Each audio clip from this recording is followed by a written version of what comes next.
Quand il me dit, tu vois, Clarisse, piloter un avion, tu les vois en bas, là, dans la voiture. Ils sont sur les lignes. Ils se suivent les uns les autres. Ils ne peuvent pas sortir. La ligne, elle est continue. Ils ne peuvent pas dériver. Ils sont obligés de se suivre, aller tous à la même vitesse, etc. Toi, tu es libre. Tu vas où tu veux.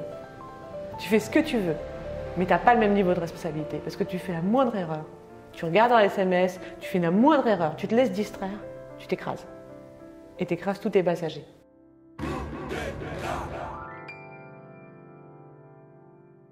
Salut Clarisse. Salut Valentin. Comment tu vas? Ça va, top. Cool. Je suis hyper content de t'accueillir sur Coup d'État pour parler un peu de toi et aussi de Bold, ton cabinet d'avocats. Vous êtes en train d'éclater la façon dont les avocats travaillent en 2020 et c'est trop cool. Quand j'ai préparé cette interview, j'ai un peu l'impression de dire ça à chaque interview, mais tu as un parcours incroyable, genre c'est un film quoi, genre il y a 1 milliard de trucs. Tu as une expérience de dingue entre différents jobs dans des cabinets d'avocats, la création de ton cabinet d'avocats 1134 à l'époque qui était un peu la référence quand je suis arrivé chez The Family, on parlait que de vous. Tu as un problème juridique, appelle 1134 et puis ça s'est arrêté et maintenant il y a Bold. Ouais. Vous avez créé un nouveau modèle économique basé sur l'abonnement plutôt que facturer les heures, etc. C'est quoi pour toi changer le métier d'avocat en profondeur? En profondeur. Bah écoute, c'est vraiment, je crois, que ce qui nous a le plus motivés. Et c'est là qu'on s'est rejoint, on va dire, avec Serge, quand on a décidé de créer Bold en 2017 et que 1134 s'est arrêté, on s'est séparés, on s'est dit, bon, on va essayer de créer quelque chose de nouveau, mais on va essayer de le porter avec justement, tu vois, cette idée qu'on veut profondément changer cette profession. Serge, lui, était déjà depuis longtemps dans cet écosystème de start-up et lui était proche des entrepreneurs. Et moi, avec mon parcours, mes activités politiques au sein de la profession, etc., je savais qu'il fallait faire des choses différentes, qu'il fallait profondément modifier, retrouver cette proximité avec le client, cette transparence, cesser ce conflit d'intérêts permanent qui était le système du taux horaire où si tu veux prospérer, avoir un cabinet qui fonctionne, il faut que tu factures de l'heure. Et le client, il n'est pas super confortable avec l'idée de se dire je vais voir un avocat, mais je ne sais pas très bien ce que ça va me coûter à la fin, etc. Donc on avait cette ambition de se dire il faut révolutionner cette profession. Mais au fond, si tu veux, avec le formatage qui était le nôtre, on ne savait pas trop comment on allait s'y prendre. Et c'est pour ça qu'on a fait ce board avec des entrepreneurs qui étaient proches de nous à ce moment-là, et notamment Oussama. Et on s'est dit, on a bossé avec eux pour essayer de nous aider, de nous donner les bons mots-clés qui allaient nous permettre de faire ce qu'on voulait faire en profondeur, mais sur lesquels on n'avait pas vraiment le chemin. On ne savait pas comment on allait s'y prendre. Et donc, on a beaucoup réfléchi. On s'est dit, qu'est-ce qu'on fait? Et pour être honnête avec toi, on n'a pas eu, dès le début, une vision extrêmement claire. On a vraiment avancé par étapes. On savait ce qu'on voulait. On savait qu'on voulait révolutionner ce métier. On savait qu'on voulait profondément changer les usages. Passer par quelque chose de très différent, de profondément différent, mais on ne savait pas du tout comment on allait s'y prendre. Et on a commencé par le modèle économique en se disant, OK, on va les écouter, on va faire ça, et on va voir ce que ça donne. Et quand on a créé Bold, on s'est dit, OK, on lance cet abonnement illimité, on avance là-dedans, ce qu'ils nous disent, et notamment ce que nous disait Oussama à l'époque, c'est un cercle vertueux, parce que d'un certain point de vue, vous cassez ce mauvais contact client de productivité horaire où vous devez leur facturer de l'heure, et le collaborateur aussi, s'il vient en cabinet, c'est pour facturer de l'heure. Donc le bon collaborateur dans un cabinet avocat traditionnel, c'est un mec qui fait 12, 13 heures facturables par jour, etc. Tout ça, c'est pas bon, ça va pas dans le sens de l'histoire. Changez-le et vous allez rentrer dans un cercle vertueux. Et c'est ces mots-clés-là qu'il nous a donnés, qui sont les premiers mots-clés qu'on a entendus. Il y en a eu plein d'autres, hein, les autres aussi ont participé, mais ça a été un des éléments qui nous a motivés à avancer dans ce sens. Mais on ne savait pas. Tu vois, on avait une vision lointaine de ce qu'on voulait, mais on ne savait pas quelle route on allait emprunter. Et on a avancé, on a changé le modèle éco, on s'est dit, OK, on lance l'abonnement. Et on est parti, tu vois, avec cet enthousiasme de la création, le nouveau nom, la nouvelle com, le nouveau style, ce modèle éco, on l'a lancé dans l'écosystème. Et ce qui est intéressant, c'est que tout de suite, nos clients ont adhéré massivement. C'est-à-dire qu'on a eu tout de suite beaucoup d'abonnés et ça a fait vraiment son chemin. Les gens sont venus, ont voulu s'abonner et on s'est dit, OK, il se passe quelque chose. ça doit être le bon chemin, le bon niveau de travail, et on a avancé là-dedans. Et très vite, au bout de 3-4 mois, on s'est rendu compte que c'était compliqué à tenir, tu vois, parce qu'on n'avait pas les bons KPI, on ne savait pas du tout comment on allait avancer, nos marges étaient plus du tout les mêmes. Pour pouvoir assumer la charge de travail, il fallait recruter. Pour recruter, il fallait du cash. Enfin, tu vois, bon, la vie entrepreneuriale. Et c'est là qu'on s'est dit, ok, c'est dur. Enfin, je veux dire, nous, si tu veux, en tant qu'avocat, on a toujours très bien gagné notre vie. C'était confortable, on n'avait vraiment aucun problème. Et là, du jour au lendemain, on était confrontés à des problématiques d'entrepreneurs. Et on a eu un moment où on s'est assis entre associés, on s'est dit qu'est-ce qu'on fait? Ils sont en train de consommer comme des malades. Tu sais, c'est le buffet à volonté, quoi. Les gars venaient, on veut ça, on veut ça, on veut ça, on veut un contrat, on veut ça. C'était presque... On se demandait s'ils nous testaient pas en disant attends, illimité, attends, on va voir jusqu'où c'est illimité. Tu payes combien par mois pour un... Alors ça dépend, si tu veux, si tu es early stage, tu as un premier prix à 600 € par mois et après ça monte. Ouais, soit donc, tu es t'es quand même déjà hyper en dessous des prix du marché. Ah oui, clairement. Ouais. Genre, quand tu as un abonnement, si tu veux, annuel à 7002 en early, en abonnement illimité, on a 3 ou 4 opérations, 4 précisément, qui sont sorties de l'abonnement illimité et qui sont limitativement énumérées dans nos conditions générales. Enfin, tu vois, c'est hyper transparent. Et si jamais tu as ce genre d'opération exceptionnelle comme une levée de fonds, les tarifs sont aussi connus à l'avance. Et c'est d'ailleurs visible sur notre site internet. Donc, on essaie d'être le plus transparent possible. Mais quand tu as 7200 € par an de budget avocat, illimité, c'est-à-dire que tu peux nous appeler quand tu as un souci, donc qui peut être droit social, fiscal, corpo, contractuel, IP-IT, forcément, c'est pas un gros budget. Enfin, ça peut être un gros budget selon la taille de ta boîte. Je ne dis pas que financièrement, c'est pas de l'argent, mais en budget avocat, en budget juridique, c'est pas énorme. Et nous, si tu veux, on devait fournir beaucoup plus que ce qu'on fournissait avant pour le même prix, tu vois. Donc ça, il a fallu l'assumer. Et on s'est retrouvés les 4 un jour, tu vois, aux alentours du mois d'avril, le 8-18, assis autour d'une table, et on s'est dit, qu'est-ce qu'on fait, quoi. Il y en a qui sont en train... Et on s'est dit, ok, on tient. On tient et on va aller chercher justement tous les points sur lesquels on peut faire des gains de productivité. Et je pense que c'est là, si tu veux, c'est à ce moment-là qu'on a vraiment switché comme des entrepreneurs. Au début, on est parti. On s'est dit, ok, on le tente, on va voir. On l'a vendu, tu vois. Et puis alors, bon, bah, là-dessus, on était bon. Serge, c'est quand même son truc. Ça a été. Et ça a pris. Et à ce moment-là, quand on s'est rendu compte de ce qu'on avait fait véritablement, que ça prenait, on avait 2 choix là. Soit on reculait, on repartait en arrière en se disant ok, on va se planter, c'est pas la bonne stratégie. Soit on s'est dit ok, on pousse l'idée, on est sur le bon chemin, on est sûr de notre coup, c'est ce qu'il faut faire, on est en train de révolutionner ce métier. Mais maintenant, il faut faire des gains de productivité, sinon on va pas tenir. Et là, on a switché comme des entrepreneurs. Et là, on a commencé à vraiment profondément réfléchir et se dire qu'est-ce qu'on peut faire? Comment ça marche, les gains de productivité dans ce métier? Et on part d'une feuille blanche. Personne n'a fait avant nous. Personne n'a jamais fait ça, ouais. Tu vois? Personne l'a fait avant nous. On n'a pas de repères. On est seul face à notre choix.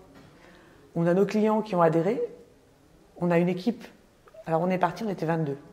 1er janvier 2018, on était 22. C'est l'équipe 134 qui est repartie sur Bold. On était 22. On s'est dit, qu'est-ce qu'on fait? Comment on avance? Et là, on a commencé à prendre les sujets les uns après les autres. La première chose qu'on a faite, c'est qu'on a complètement remanié notre système d'information.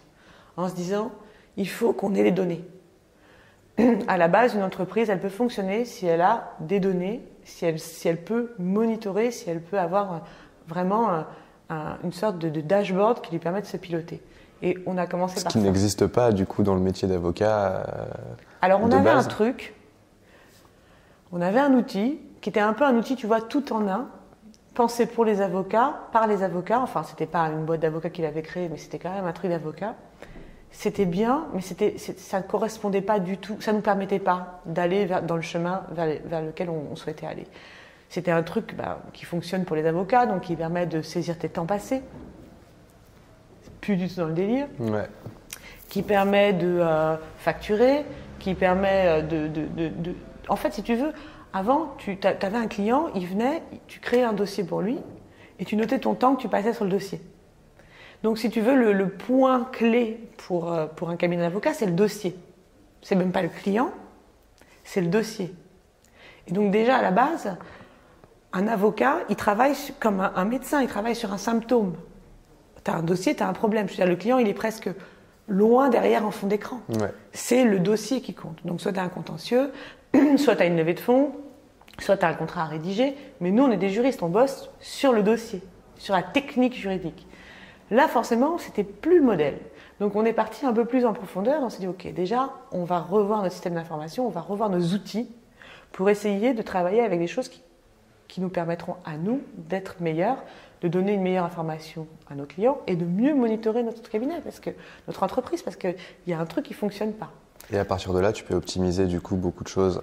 Étant Tu donné vois. que tu as la data, Voilà, vois. tu vois où est-ce que sont les pains. Ouais. Et du coup, tu vois, on a vraiment le travail normal d'entrepreneur derrière. Et donc là, on a commencé à changer nos outils profondément. Donc, à partir du moment où on avait un client qui s'abonnait en illimité, clairement, il fallait changer déjà notre système d'entrée de l'information qu'un client fait une demande. Parce que quand tu es en illimité, le client il peut appeler à n'importe quel moment et dire voilà, j'ai une question, j'ai besoin de faire ça. Ok, si tu fonctionnes comme avant, tu crées un dossier, donc déjà ça prend un temps, et ensuite tu mets des heures sur le dossier. Donc déjà tu mets des heures a posteriori. Donc la plupart des demandes étaient dans les boîtes mail de nos équipes. Donc on n'avait pas de centralisation de l'information. Et en plus, on ne pouvait pas les relier à toutes les demandes qu'avait fait un client. Donc on est passé sur Freshdesk, qui est, tu vois, un outil de gestion de demande. C'était pas forcément évident, tu vois, culturellement, et on est passé dessus. Donc gestion de tickets.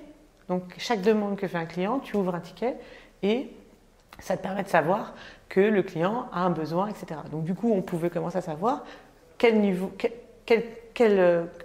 tickets sont ouverts pour chaque client. Et donc déjà de voir aussi les temps de fermeture de tickets, etc. Tu vois, donc on a complètement modifié l'approche parce qu'on s'est mis autour du client et plus autour de son dossier.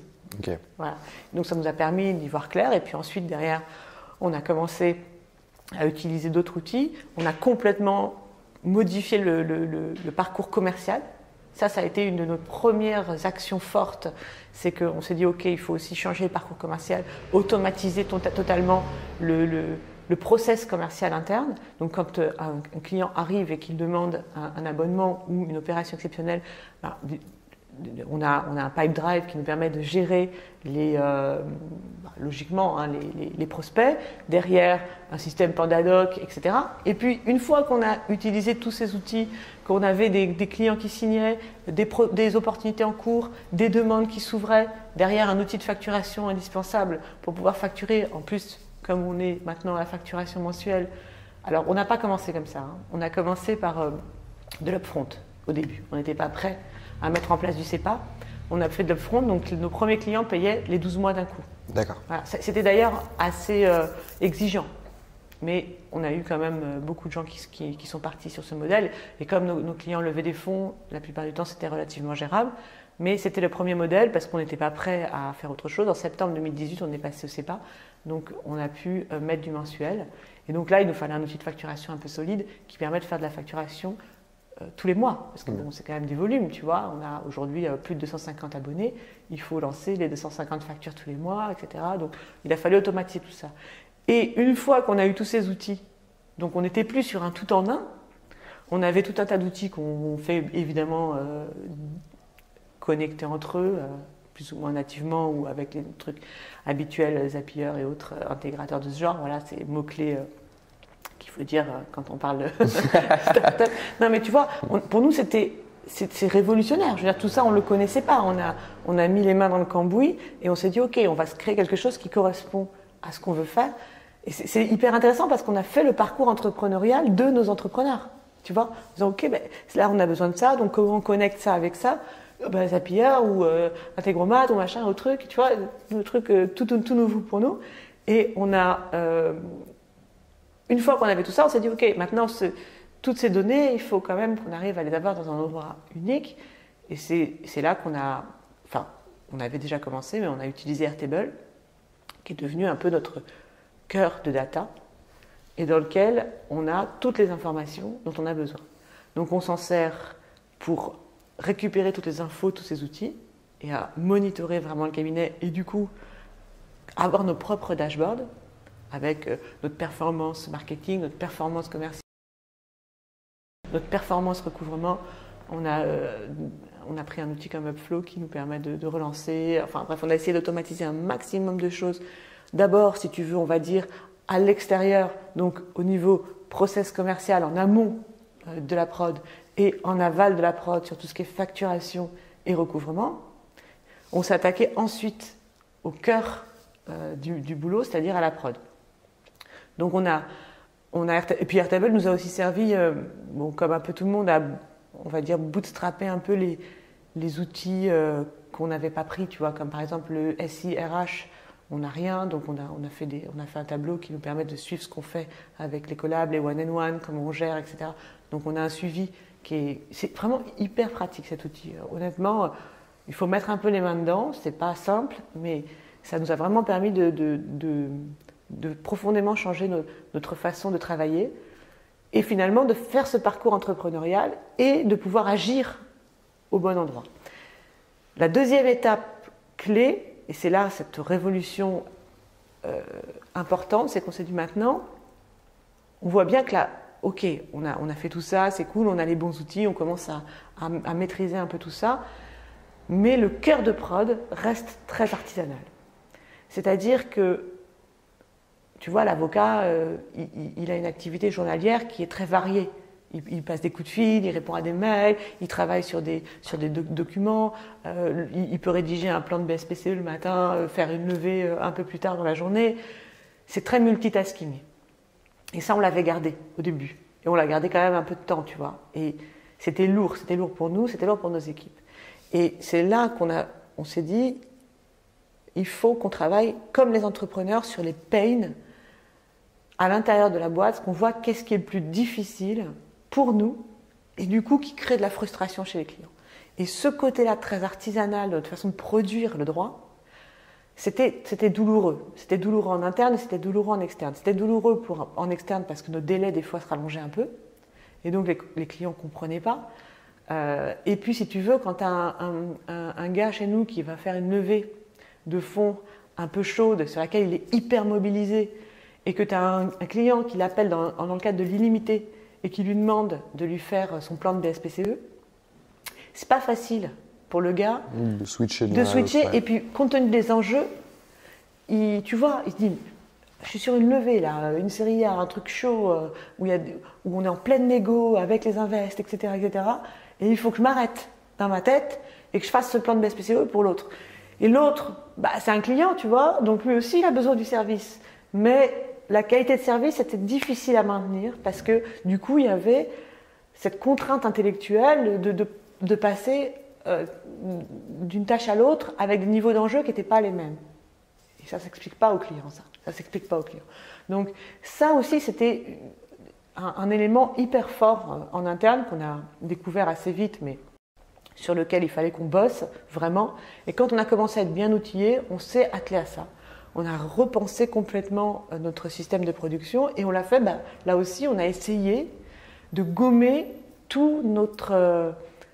tu sais, notre formatage, nos croyances qu'on avait acquis, tu vois, moi depuis 20 ans, Serge 24, enfin tu vois, on est des avocats quoi. Et pour un avocat, tu as un associé référent sur un sujet, donc par exemple l'associé IP/IT contrat ou l'associé taxe que je suis, et tu as des équipes qui gèrent la matière technique.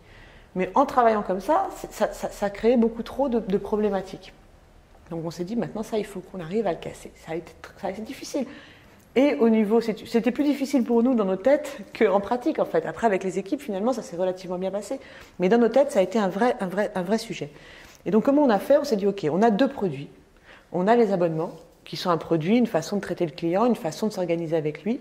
Et on a les opérations exceptionnelles qui est un autre produit sur lequel on n'a pas la même mobilisation, on n'a pas la même façon de travailler.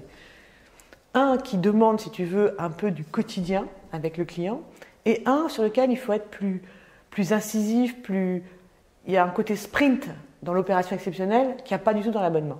Donc on a distingué ces deux équipes et on a switché les équipes en deux sur nos deux produits clés.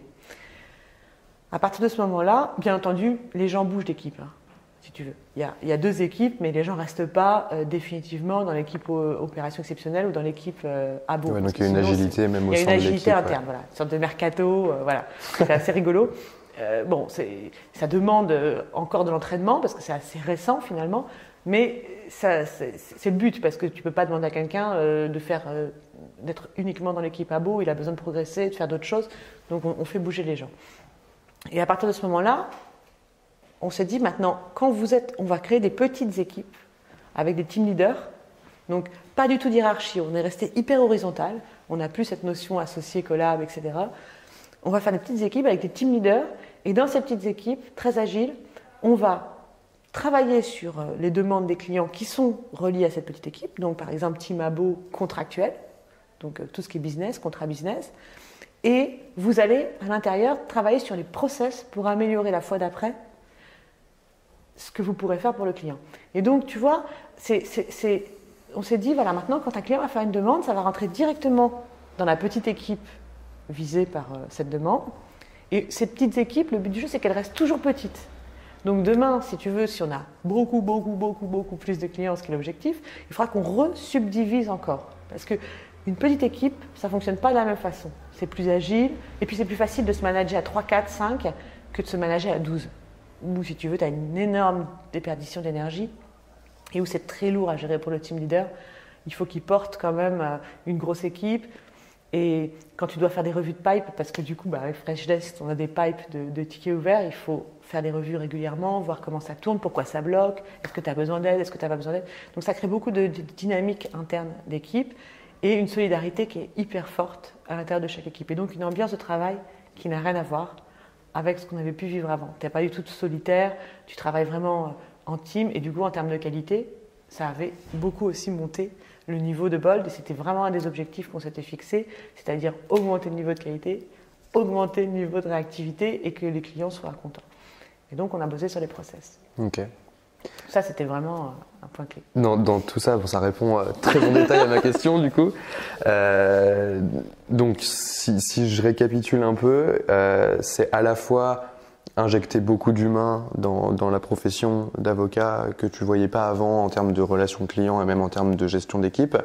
C'est itérer constamment pour essayer d'avoir plus de productivité plutôt que garder le modèle existant et trouver des solutions pour faire un truc où il y a un alignement d'intérêt, un vrai alignement d'intérêt entre les clients et ton travail. C'est ça. Cette histoire d'alignement d'intérêt, si on reprend ça depuis le tout début, tu as prononcé le mot formatage plusieurs fois. Ouais. Comment il se manifeste, ce formatage parce que c'est très intéressant. Depuis le début en fait, de ta carrière. C'est ça qui nous a motivés, c'est vraiment de se réaligner. Je crois que c'est juste, c'est réaligner les intérêts. Pourquoi ? Parce que ce qu'on a vécu, nous, dans nos cabinets avant de créer Bold, c'est vraiment ce ressenti qu'il y a une frustration permanente. C'est-à-dire que tu as des... Et ça s'est vraiment accéléré ces dernières années, mais comme dans tous les métiers, avec Internet, l'information. Tu sais, moi, quand j'ai commencé, il y a 20 ans, quasiment jour pour jour, puisque j'ai prêté serment le 7 février 2000, tu vois, on était vraiment le sachant. Il n'y avait pas l'info disponible. Moi, quand les clients arrivaient, j'avais les codes zélois dans mon dos, tu sais, les grands bouquins codes zélois, qui étaient mis à jour par un gars qui venait régulièrement mettre des feuilles à jour, tu vois, c'est un truc... Ces gars-là, ils n'existent plus, leur métier est mort et enterré. Et les clients venaient à nous dans le cabinet, ils étaient vraiment profanes au sens le plus profond, c'est-à-dire qu'ils n'avaient aucune idée de ce qu'ils pouvaient faire, aucune information, rien. Aujourd'hui, c'est très différent. Tu te renseignes, ton dossier, tu le connais, tu n'en as qu'un en plus, donc tu lis, il y a quand même énormément d'informations techniques, juridiques, vulgarisées, disponibles. Donc on n'est plus du tout dans le même état d'esprit. Ça, je le sais depuis longtemps. Je sais que cette vague-là, elle va arriver, mais pour autant, c'est pas facile de changer nos méthodes. On était les sachants, les gens venaient à nous et on avait une posture. On prenait le dossier, le gars repartait et on le rendait à 3 semaines, 4 semaines, 6 semaines. Après, si c'était un dossier contentieux. Et tu étais entraîné à ça depuis le barreau, en fait. Tu es entraîné à ça depuis le barreau. Et puis, tu es entraîné à faire du droit. Je fais un parallèle avec les médecins, mais c'est juste, c'est-à-dire que tu traites un symptôme. Tu as un gars qui a un problème juridique, ta rhétorique juridique, c'est quels sont les faits, quel est le texte applicable ou la jurisprudence applicable, et comment tu allies les deux et comment tu vas résoudre le problème de ton client. C'est ça notre formatage. On est là pour résoudre un problème technique. On est des techniciens, on est des experts. C'est pas du tout l'idée qu'on a voulu pour Bold. Ça ne veut pas dire qu'on n'est pas des techniciens et qu'on ne fait pas notre boulot. Il y en a toujours, mais c'est plus la même relation du tout à la personne. C'est plus qu'on met au devant. C'est plus notre orientation. Tu vois, c'est vraiment l'orientation, on va dire, produit, au sens produit juridique, technique juridique, qui a perdu de sa valeur énormément avec l'arrivée de cette information massive. Donc du coup, c'est sûr que se positionner comme ça devenait compliqué. Nous, on s'est dit, et puis en plus notre écosystème, notre segment de marché nous a aussi beaucoup poussé là-dedans. C'est que moi, quand j'ai commencé, tu venais avec un problème, tu rédigeais des legal opinions, tu vois, des consultations juridiques de plusieurs pages dans lesquelles tu expliquais, et puis d'ailleurs quand tu travailles encore avec des directeurs juridiques, ça peut arriver, encore que ça se débat parce qu'ils n'ont plus le temps non plus de faire des lectures approfondies de ce genre. Mais qu'est-ce que tu faisais? Tu rédigeais sur du papier la situation de fait, la situation juridique, et tu en tirais une conclusion. Et tu remettais ce document que tu faisais facturer. Ouais, c'est ce que tu disais dans une interview que j'écoutais là. Toi, tu es entrepreneur, tu viens, j'ai une question sur les taxes, et tu reçois un 6 pages. C'est ça. Et tu te mets en PLS. C'est ça. Parce que moi, je l'ai vécu, pour l'avoir vécu. Et c'est vrai avec les avocats, c'est vrai avec les comptables. Genre, à chaque fois, je suis là, genre, mais parlez-moi français. C'est juste pas possible. Et le monde a changé. Le monde a changé. C'est pas le métier d'avocat est resté le même alors que le monde a changé. Quoi, les gens, ils étaient prêts à lire des 6 pages avant? Ils les lisaient. On faisait ça, c'était notre métier.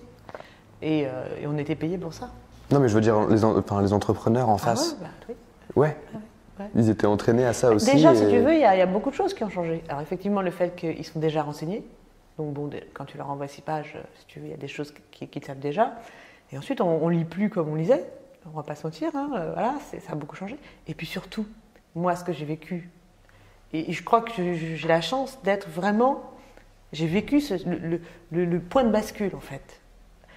C'est que quand j'ai commencé, tu prends un cas très, très intéressant que j'ai vécu, moi, en tant qu'avocat d'affaires, qui est le problème des procédures collectives. Tu sais, quand tu as un problème, une entreprise en difficulté, et que tu as une procédure collective. Il y a encore quelques années, entre le moment où tu commençais à avoir des difficultés et le moment où tu allais devant le tribunal, ça pouvait prendre 6 mois. Si tu veux, le temps de décision, c'est vachement raccourci. Avant, tu vois, il se passait des choses, les créanciers ne mettaient pas le même temps, tout arrivait par courrier. Il y avait une espèce de lenteur beaucoup plus importante. Donc ton temps de décision était aussi plus long. Tu pouvais prendre le temps de consulter des sachants et de te faire une opinion. Aujourd'hui, ce temps, il est réduit au minimum. Quand tu es entrepreneur aujourd'hui, tu prends 100 fois plus de décisions dans une journée que pouvaient en prendre certains entrepreneurs il y a 20 ans. Ouais, c'est vrai, c'est un truc qu'on voit. Moi, le seul rapport aux avocats que j'ai aujourd'hui, à part ceux que j'ai pu voir dans mes boîtes, c'est Suits, tu vois. et c'est vrai qu'il y a énormément d'ellipses et tu vois qu'il y a plein de moments où en fait ils attendent que ça se passe, quoi. Ouais. Et ils ont le temps d'y réfléchir et tout ça. Ouais. Et c'est vrai qu'aujourd'hui, tu vois, tu parles d'entreprises en difficulté, quand tu as des employés qui peuvent retrouver un job le lendemain ailleurs, ça, etc. Le marché a complètement changé. Tout a changé. Et le point de bascule, c'est quoi? Tu parlais de point de bascule?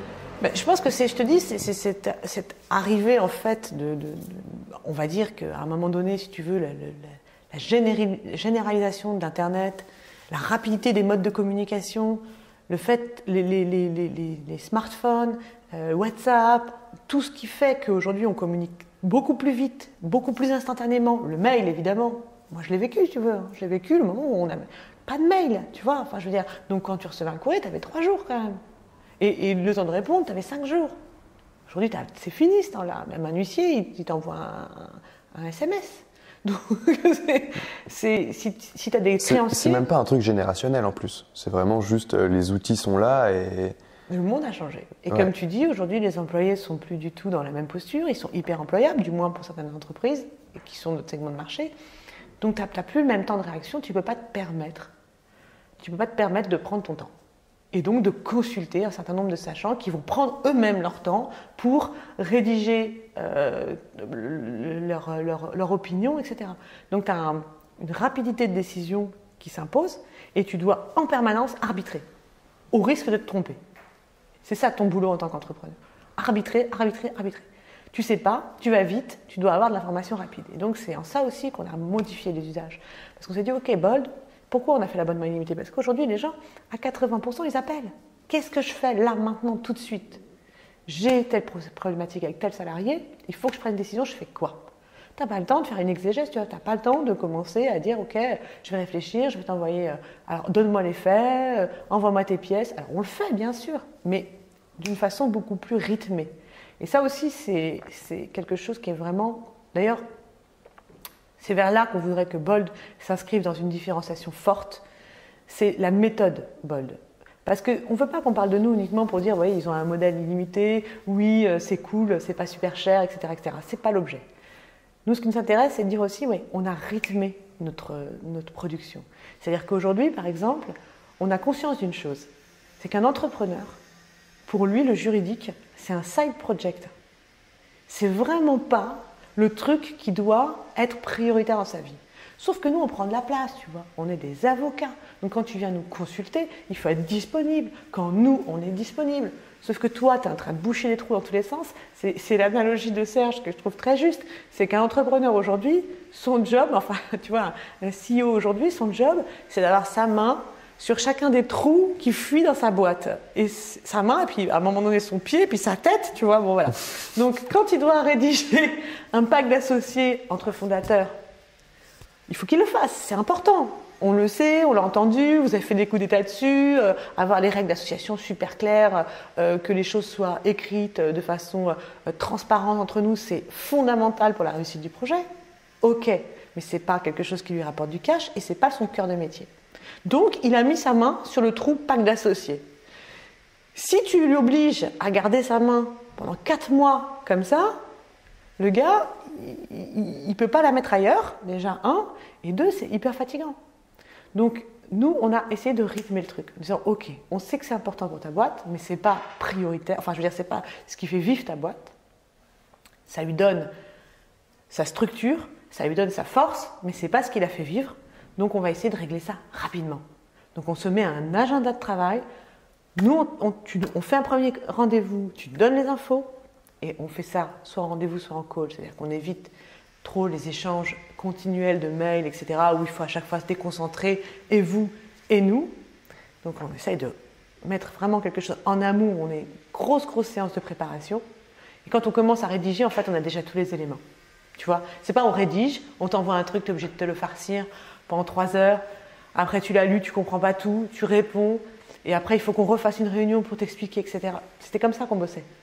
Donc ça aussi, on a complètement changé. On s'est dit, ok, déjà, on travaille beaucoup plus en amont, on prépare beaucoup, qu'est-ce que tu veux faire, en parlant, donc sur du langage courant, c'est ce que tu disais, en parlant le même langage, et pas avec du juridisme déjà qui est difficile à supporter.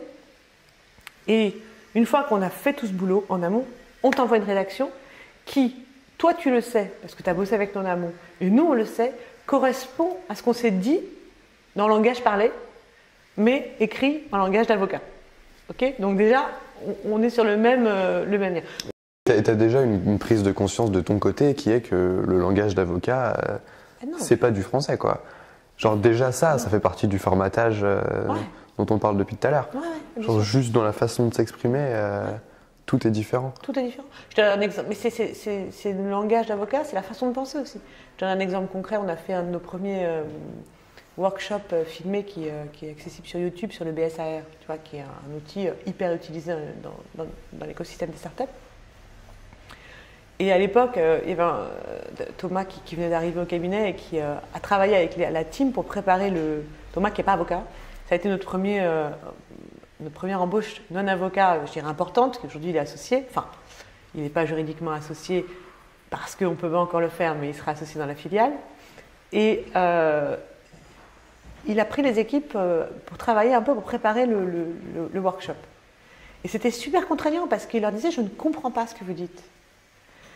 Alors il répétait, non mais je comprends. Et si moi je comprends pas, c'est clair que les entrepreneurs comprendront pas non plus. C'est pas clair. Alors c'était pénible, tu vois, pour la team qui préparait.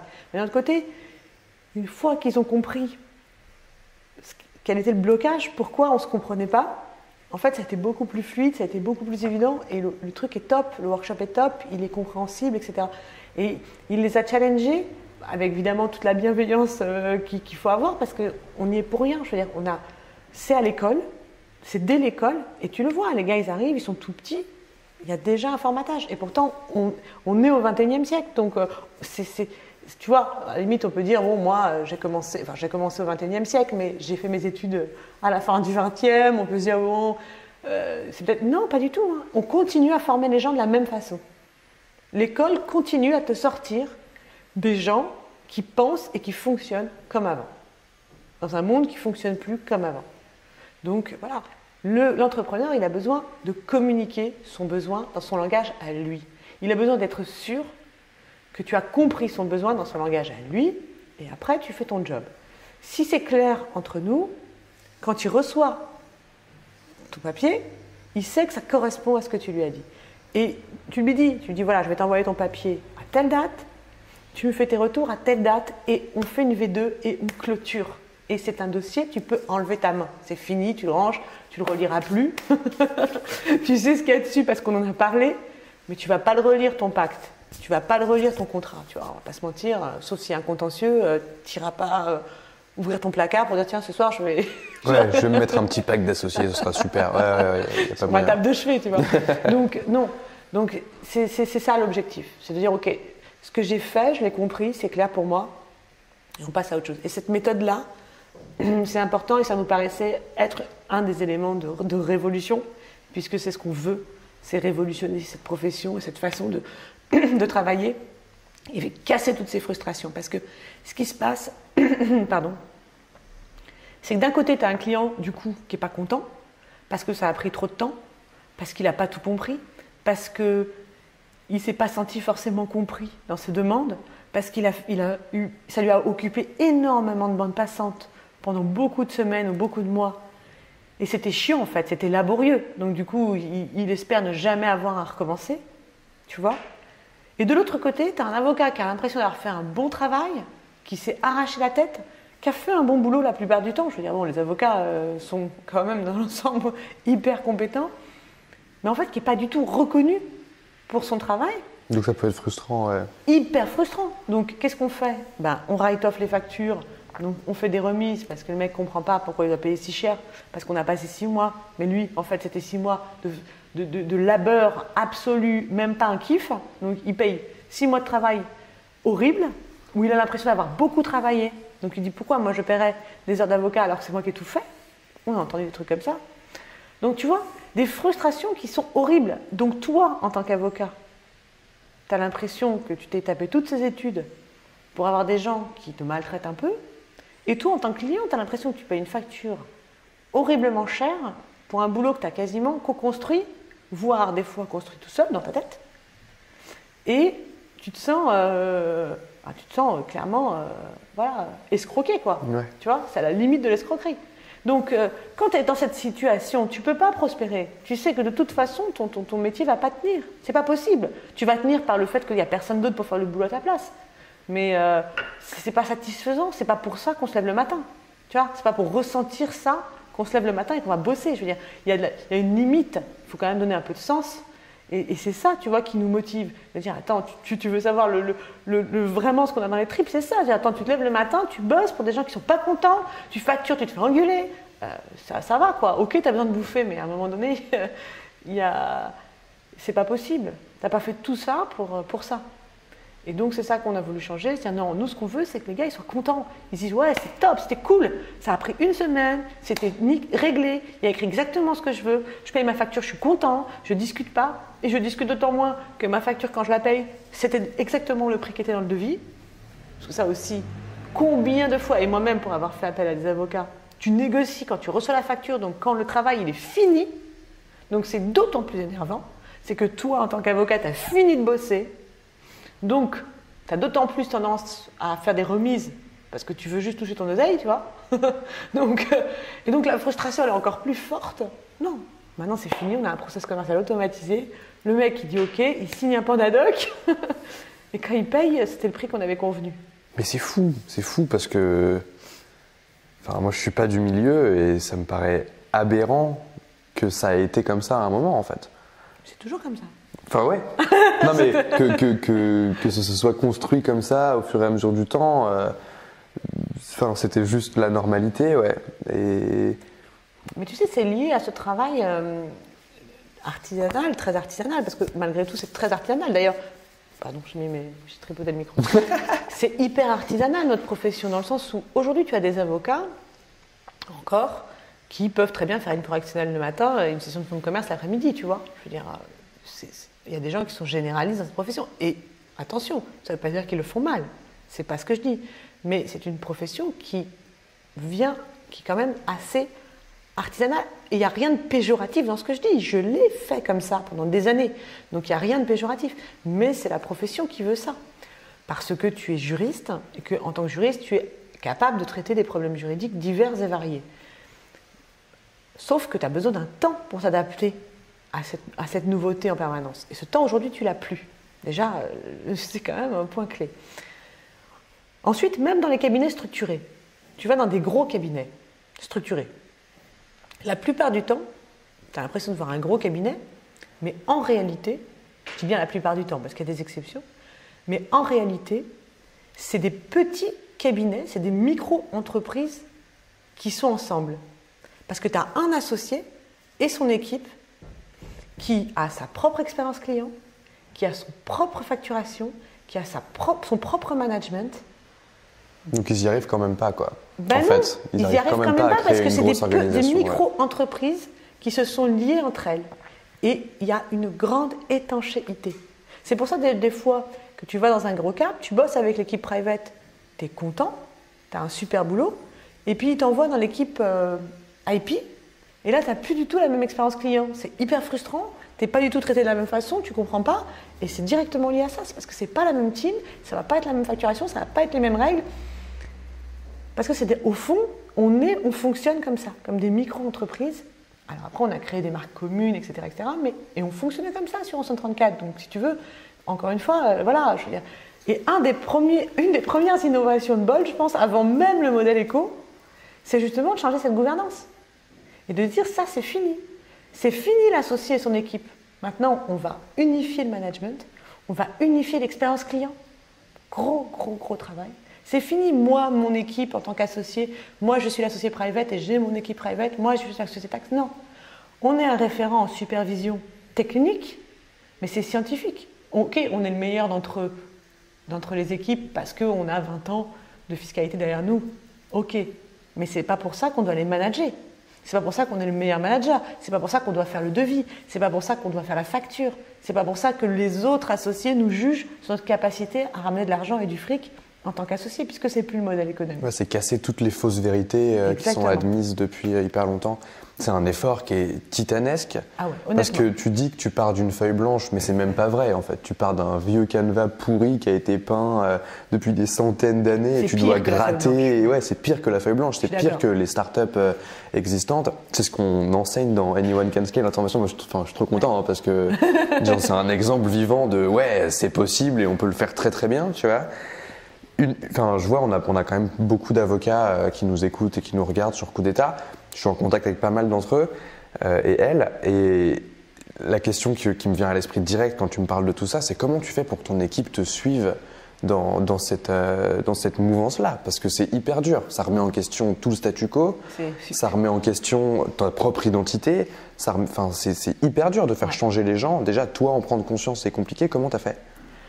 Ça a été un de nos gros sujets. Alors non pas que les équipes n'ont pas suivi, elles sont franchement suivies dès le début. Donc il y a une question de gens déjà, genre ils étaient prêts à... Je ne sais pas s'il y a une question de gens, mais je pense surtout qu'il y a une question d'époque et il y a une question d'ambiance.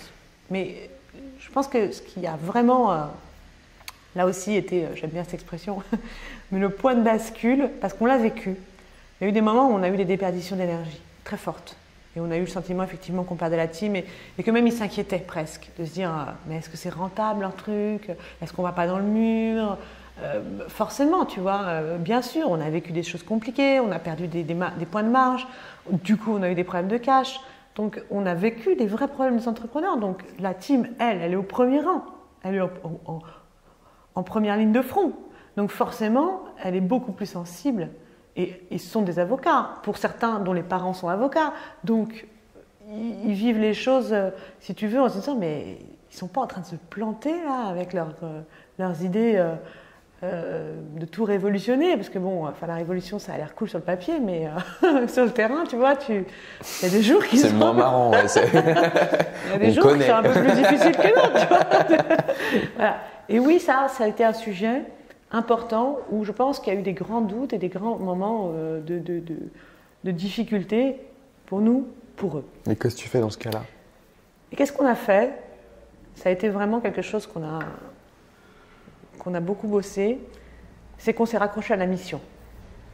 Alors évidemment, c'est un peu tarte à la crème parce qu'on l'entend un peu partout, mais c'est vrai. C'est-à-dire qu'à un moment donné, on s'est dit, il faut qu'on les ramène au sens. Et en fait, ça nous ramène au sens. D'accord? Donc, c'est-à-dire en ramenant tout le monde, on se ramène nous surtout en premier. Et du coup, on montre aussi d'abord, on montre que nous, déjà, si tu veux, on avait l'habitude de prendre des décisions très radicales depuis toujours, que ce soit dans notre communication, que ce soit dans notre modèle économique, que ce soit dans notre management, que ce soit dans même nos locaux, où on est situé, etc. Donc, notre façon de nous habiller, je veux dire, le tutoiement imposé, que ce soit aux clients ou en interne, on a pris des décisions très radicales et ça déjà, on l'a fait pas du tout pour ressembler à une start-up. Même si c'était notre écosystème, on pouvait penser en se disant, en fait, ils veulent juste ressembler à leurs clients. Tu vois, on est en SAS, ce qui est tout nouveau puisque les avocats ne pouvaient pas être en SAS. On a notre gouvernance, je dis, avoir un président, des directeurs généraux, plus du tout avoir une équipe de prod, une équipe marketing, une équipe produit. Je t'en parlerai tout à l'heure parce que je ne peux pas ne pas en parler. C'est hyper important. On a quand même des devs en interne, ce qui n'est pas hyper fréquent. Mais on s'est dit, déjà, tout ça, c'est cool, c'est radical. Mais il ne faut pas qu'ils aient le sentiment qu'en fait, on essaie juste de mettre un vernis start-up sur une boîte à l'ancienne. Et un cabinet d'avocats, finalement, comme les autres. Parce que c'est pas vrai, c'est pas ce qu'on a dans les tripes. Mais bien entendu, comme tu dis, contrairement à une start-up classique qui peut créer son manifesto à l'origine, etc., nous, on part avec 20 ans de formatage dans la tronche et puis, si tu veux, voilà, un train de vie, une façon de bosser. Puis on était des avocats, on gagne notre vie. Voilà, on part pas d'une feuille blanche du tout, tu vois. On part avec une équipe de 22 personnes. Donc, on ne recrute pas au fur et à mesure des gens qui vont complètement rentrer dans ce truc. On avait déjà des gens qui bossaient avec nous avant sous notre ancien système. Et on part avec des clients aussi. Donc, on ne peut pas changer tout du jour au lendemain. On a déjà du chiffre d'affaires. On ne peut pas lever de fonds par notre problématique déontologique. Donc, on n'est pas dans ça. Donc, il fallait travailler autrement et montrer que toutes ces décisions qu'on a prises, ce n'était pas un vernis. Et qu'il y avait vraiment quelque chose de profond en dessous, qu'il y avait vraiment une ambition en dessous, une vision, une mission qu'on s'était donnée, et que cette mission, on y croyait, et on y croyait pour des bonnes raisons. Et c'est ça qu'on a rabâché. On est passé là-dessus, on a commencé vraiment à beaucoup travailler là-dessus en interne, et en plénière, c'est-à-dire que ce soit dans notre team building ou dans les réunions qu'on a fait régulièrement en équipe, en rappelant on a pris telle décision et voilà pourquoi on l'a pris et voilà quelle est la mission. Et en bossant énormément sur le management et les RH internes. C'est pour ça que je te disais tout à l'heure qu'on avait bootstrappé des outils avec Airtable parce que c'est quelque chose qu'on a dû beaucoup travailler. On l'avait peut-être un peu délaissé au début parce que c'était pas important, mais c'est le cœur en fait. Les gens, c'est le cœur. Et en plus, on a toujours dit, nous ce qui nous motive, c'est le care collab et le care client parce que c'est lié. Chaque fois qu'on sera aligné, on sera bon. Chaque fois qu'ils seront heureux, nos clients seront heureux. Donc on a travaillé là-dessus, on leur a montré pourquoi on le faisait et quelle était notre mission. Et à partir de ce moment-là, en déployant la mission, en montrant qu'on créait quelque chose de nouveau, de profondément différent, mais aussi du coup qu'on n'était plus un cabinet d'avocats comme les autres et qu'on créait de la valeur avec cet abonnement illimité, etc. On a ouvert le capital à nos collaborateurs en créant des bons de souscription d'actions, ce qui est quand même aussi assez révolutionnaire. Et donc en leur montrant que ce qu'ils faisaient pour la création de valeur, aujourd'hui un collaborateur, avant si tu veux un collaborateur, il nous rapportait de l'argent. C'était du flux pour nous. Il bosse, on le facture à peu près 3 fois, on va dire, son prix, et ça nous permet de pomper, nous en tant qu'associés, le cabinet et de gagner notre vie. Aujourd'hui, ce n'est plus du tout les mêmes règles. On est une vraie entreprise, on crée de la valeur entrepreneuriale et on ne se paye plus du tout de la même façon qu'avant. C'est marrant que tu dises vraie entreprise. Oui, mais c'est vrai parce que, tu vois, on est 50 aujourd'hui. On n'aurait jamais pu faire ça si on était resté sur notre modèle parce que de toute façon, tu ne peux pas, à 4 associés, aujourd'hui 5 avec Elan, mais 5 associés juridiques, tu ne peux pas porter une équipe de 50 personnes en management si tu n'as pas une autre façon de voir les choses. Parce que tu ne peux pas associer, avoir une équipe de 15 collaborateurs et la porter sur tes épaules. C'est matériellement, en termes de temps, pas possible. Donc, de toute façon, si tu veux, on ne pouvait pas créer une entreprise qu'on voulait créer si on restait. Il y a forcément un plafond de verre qui est lié à la structure elle-même de l'équipe. Tu vois, parce que tu vas gérer 10, 12 personnes, c'est déjà énorme. Tes journées, elles sont vraiment bouffées par ça. Donc, il fallait changer ça. Et donc, on s'est dit, on va créer un onboarding fort. Déjà, l'onboarding, donc au niveau du recrutement, la mission. Premier entretien, je le fais. Je ne regarde même pas les compétences. Je ne regarde même pas dans quelle équipe il va aller. Ça ne m'intéresse pas. Premier entretien, la mission. Tu viens chez Bold, on ne recrute pas, tu ne viens pas prendre un emploi. Ce qu'on veut ici, c'est quelqu'un qui va participer à la réalisation de notre mission. Et ce n'est pas sectaire comme délire. Hein. Attention, hein, on ne demande pas des bénis oui-oui, au contraire. Plus tu vas avoir ton opinion pour nous faire améliorer les choses, et plus on sera content. Plus tu seras à ta place, plus tu te sentiras à l'aise pour dire « Attends, là, ce que je suis en train de faire, c'est laborieux et ça ne participe pas à la mission, et plus on sera content. » Donc, c'est vraiment ce que je t'exprimais tout à l'heure, c'est-à-dire de dire vraiment « Exprime qui tu es, exprime profondément qui tu es. » Du moment que tu as compris ce que ça t'apporte et ce que ça apporte au client. Et ça, comment tu le fais ressentir aux gens au quotidien? Parce que ça passe pas par les mots. Non, ben alors je te dis déjà, c'est ces petites équipes agiles où on leur dit voilà, aujourd'hui un bon collaborateur chez Bold, c'est plus quelqu'un qui va taper de la productivité, mais c'est quelqu'un qui va créer des process intelligents pour accélérer le processus de production. Donc à chaque fois que tu vas créer un template intelligent où on va pouvoir faire des modifications mais sans repasser 6 heures, parce que si tu veux, tu n'as aucun intérêt à le faire quand tu es auto-horaire. À automatiser et à gagner du temps, ouais. Aucun. Oui, forcément, tu es désaligné complètement. Et puis, si tu veux, on va pas se mentir, si jamais tu reçois un client et que tu lui envoies son contrat le lendemain à midi, tu fais comment pour lui facturer 1 500 €? Tu peux pas lui dire j'ai bossé peu, quoi.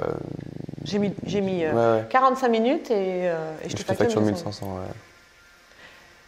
Ça ne veut pas dire qu'il n'y a pas de la grande valeur dans ce contrat, hein, qu'on se comprenne. Le problème, c'est que c'est le modèle qui est foireux. Donc, à partir du moment où il n'est pas bon, tu es obligé de faire un cinéma. Ça ne veut pas dire que ce n'est pas utile. Des fois, il faut bosser. Des fois, clairement, on passe 3 semaines. Attention, qu'on se comprenne. Je ne dis pas que les avocats mentent. Mais de facto, le modèle aussi te contraint dans cette situation. C'est-à-dire que même si tu pouvais faire autrement, tu n'as pas intérêt à le faire. Et tu ne vas même pas réfléchir à l'idée de le faire, en fait. Tu vois? Donc, tu ne sais même pas que tu peux le faire. Voilà. Donc, c'est de bonnes raisons de ne pas le faire. Mais nous, on est obligés de le faire. Parce que nous, si on veut fermer nos tickets, on a plutôt intérêt à aller vite. C'est comme les mecs qui sont en illimité.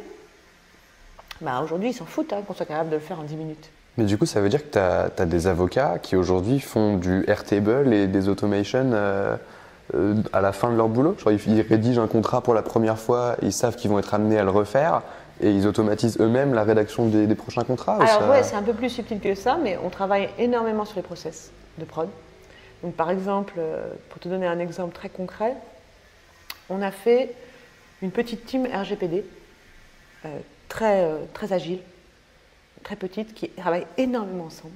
Donc déjà, ça donne un niveau de qualité qui est quand même très fort, parce que tu n'as pas une personne qui est tout seule sur son dossier. Et on leur a fait prendre tous les tickets RGPD ouverts et on leur a dit maintenant voilà, l'objectif c'est de trouver une méthodologie de travail avec le client et nous en interne qui permettent d'accélérer la fermeture de tickets et qu'à chaque fois qu'il y en a un nouveau qui rentre, ça puisse être fait de façon aussi intelligente. Et donc ils ont bossé. Et donc le bon collaborateur, c'est celui qui va être obligé de faire preuve de créativité et de se dire ok, mon client veut que ça aille vite, l'équipe qui va passer après moi, parce que tu comprends comme il y a des mercatos, il faut aussi qu'ils pensent à laisser leur place au suivant. Elle doit avoir un process qui soit facile à reprendre. Donc, qu'est-ce qu'on va imaginer? Et déjà, si tu veux, ton boulot au quotidien, il n'a rien à voir. Il est beaucoup plus excitant. Tu fais des process, tu réfléchis à des choses en équipe. Tu n'es pas tout seul dans ton coin avec ton contrat, à te galérer. Voilà, bon, attention, ça ne veut pas dire qu'on est toujours tout seul dans un cabinet, mais je veux dire, tu vas déranger quelqu'un qui est lui-même déjà concentré sur autre chose, etc. Ce n'est pas la même ambiance. Là, il y a un vrai travail d'équipe. Pour ça, d'ailleurs, on travaille complètement en open space et on est passé complètement sur MacBook, tous, pour pouvoir se déplacer, pour pouvoir aller travailler ensemble à n'importe quel endroit, etc. Quand on a commencé, ce n'était pas le cas. On avait tous des PC fixes, hein. Tu vois, je veux dire, c'est des détails comme ça, tu vois. Ouais, c'est ça que je te demande. Ouais, donc quand tu demandes concrètement comment on fait, mais c'est sur tout un tas de détails qu'on joue, qui changent et qui donnent de la facilité. On a tout mis en cloud externalisé, évidemment. On a complètement facilité le télétravail. On bosse avec Aircall qui permet d'appeler n'importe où, dans n'importe quelle condition et de bosser, de faire des conférences téléphoniques facilement entre eux. Donc voilà, on a créé un environnement qui permet de mettre en œuvre nos objectifs. Toi, c'est ça ton job du coup, en tant que CEO? Je dirais que moi, mon job, ça a été beaucoup... je ne sais pas ce que fait un CEO dans une boîte habituelle. Personne ne sait de toute façon. Je crois qu'il fait un peu tout et rien, mais je pense que le gros de mon boulot, c'était justement de beaucoup travailler sur cette mission et de faire en sorte que tous les efforts qui soient faits participent à la réalisation de cette mission. Et puis, évidemment, d'être sûr que, économiquement, on participe à la réalisation de cette mission.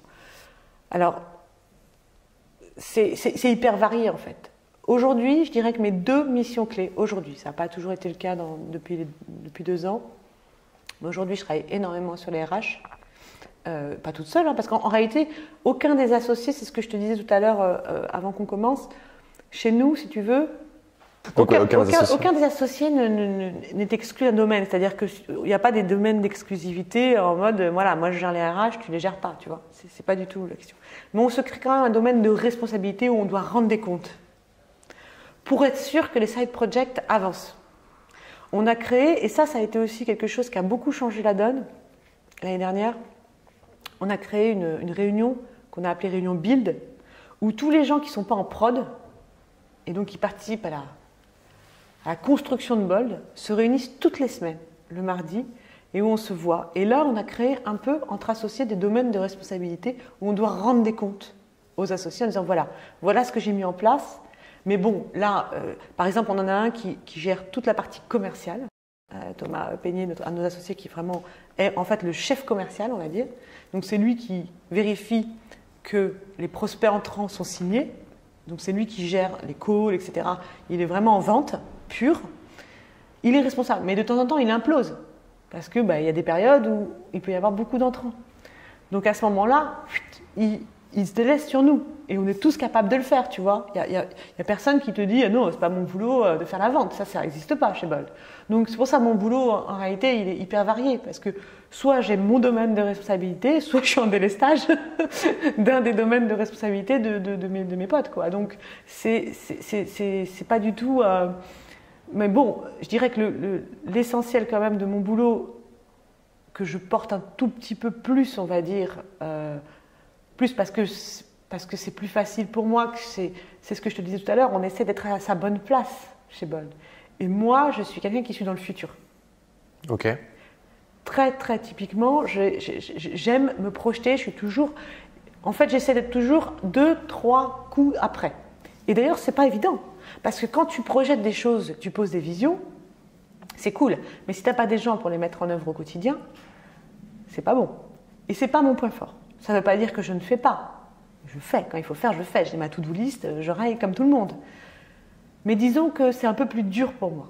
c'est plus difficile pour moi. Moi, une fois que j'ai fait une fois, 2 fois, je ne suis pas quelqu'un qui aime répéter des tâches.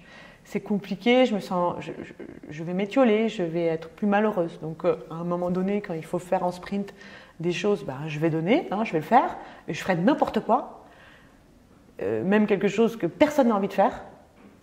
Tu vois, la compta, par exemple, un truc que personne n'a envie de faire, je vais y aller. Mais quand on a ça longtemps, si je ne sais pas que c'est provisoire, je ne vais pas être dans mon élément. Donc, il faut très vite que je sois délestée du boulot et que je puisse recommencer à faire ce que j'aime, c'est-à-dire projeter des visions et imaginer le chemin. Et là, je me sens à l'aise. J'aime pas regarder dans le rétro. C'est pour ça que la compta, c'est pas facile pour moi, parce qu'un bilan, c'est que du passé. Et ça me gonfle, en fait. Ça n'a aucun intérêt. Tu fais ton bilan le 30 avril, ton truc est clôturé le 31 décembre, toi, tu es déjà 1er janvier de l'année d'après. Ça te sert en KPI, mais sincèrement, c'est chiant. Et quand il faut clôturer le bilan, c'est un moment de ma vie où je le fais. En plus, je suis agile avec les chiffres, je suis fiscaliste, la compta, ça me connaît, etc. Mais pour moi, c'est laborieux. Ouais. Et donc, on essaie d'éviter de mettre les gens dans des situations où leur quotidien est laborieux. Parce qu'on sait qu'on va perdre, tu vois, leur âme, et ce qui fait qu'ils se lèvent le matin en se disant « ce matin, je vais faire un truc qui déchire ». Et je ne vais pas m'exclure de ce…